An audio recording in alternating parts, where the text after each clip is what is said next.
有人說移民香港只要20萬。如果中介同你收得好平，咁你要小心裏邊可能有好多套路。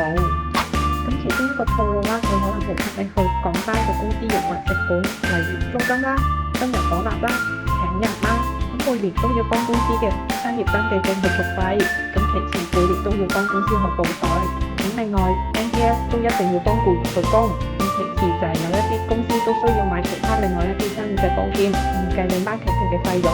另外一個套路仲係未計你生活上面嘅成本，例如住啦、食啦、小朋友嘅返學啦、你自己嘅使費啦，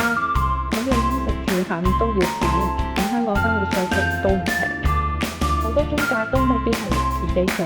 好多都係會揾翻我哋呢啲專業嘅人士去做。如果有中介收你好少錢，又包晒上面嗰啲服務，咁你就要好小心啦。咁我哋呢度有1700幾套嘅共享辦公室，咁亦都幫好多唔同嘅高才專才提供一個可靠嘅地址，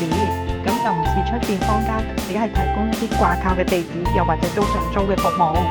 咁嗰啲掛靠嘅地址啦，或者租上租啦，有機會未必俾入境處去審批得到。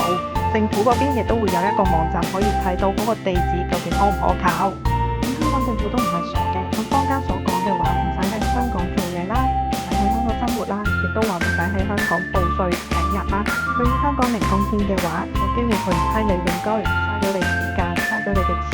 都得不償失啦。